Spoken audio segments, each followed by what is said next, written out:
This is all you need to know about the diverticulum. Diverticulum क्या होता है? तो डाइवर्टिकुलम एक स्मॉल पाउच होता है जो कि हमारे स्मॉल इंटेस्टाइन से इस तरह करके प्रोट्रूड करता है बाहर की तरफ, और वो कम्युनिकेट करता है ल्यूमेन के साथ। ठीक है, दो तरह के हमारे पास डाइवर्टिकुलम होते हैं, एक ट्रू होता है और एक फॉल्स होता है। ट्रू के अंदर हमारे पास म्यूकोसा की जो हमारे पास इंटेस्टाइन होती है उसकी सारी लेयर्स इन्वॉल्व होती हैं। कौन कौन सी? म्यूकोसा, सब म्यूकोसा, मस्कुलरिस लेयर होता है, सेरोसा।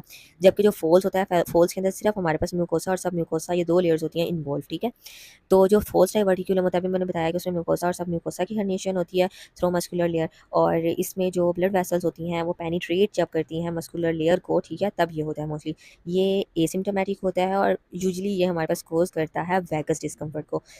ये था हमारे पास डाइवर्टिकुलम। डाइवर्टिकुलम हम एक पाउच को कहते हैं, लेकिन अगर वही यहाँ पे ज़्यादा मल्टीपल पाउच होंगे तो हम लोग उनको कहेंगे डाइवर्टिकुलोसिस। ठीक है, और ये मोस्टली किस जगह पे होती है? इनकी लोकेशन होती है सिग्मॉइड कोलोन। तो अगर कोई पेशेंट आपके पास डाइवर्टिकुलोसिस से आएगा तो वो किस पेन से आएगा? लेफ्ट लोअर क्वाड्रेंट पेन से, क्योंकि सिग्मॉइड एरिया कहाँ पे होता है? लेफ्ट लोअर क्वाड्रेंट में। ठीक है, पेशेंट किस तरह प्रेजेंट करेगा? मोस्टली वो एसिम्टोमेटिक होगा, और 50% जो मोर देन 60 एज के लोग होते हैं वो प्रेजेंट करते हैं विद डाइवर्टिकुलोसिस।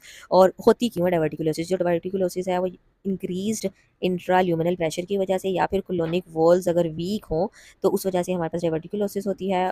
उसके अलावा अगर पेशेंट लो फाइबर डाइट ले, पेशेंट ओबीज हो, या फिर वो हाई फैट्स लेता हो, या फिर रेड मीट बहुत खाता हो, तो उसको भी डाइवर्टिकुलोसिस हो सकती है। इसकी कॉम्प्लिकेशंस में हमारे पास आ जाती है ब्लीडिंग। कौन सी ब्लीडिंग? हिमेटोशीजिया। हिमेटोशीजिया का मैंने पहले भी बताया कि हिमेटोशीजिया वो ब्लीडिंग होती है जो लोअर जीआई से होती है। ठीक है, नेक्स्ट हमारे पास है डाइवर्टिकुलाइटिस। डाइवर्टिकुलाइटिस क्या होता है? आईटीआईएस से ही पता चल रहा है कि इन्फ्लेमेशन होगी डाइवर्टिकुला की। ठीक है, इन्फ्लेमेशन और इन्फेक्शन होगा।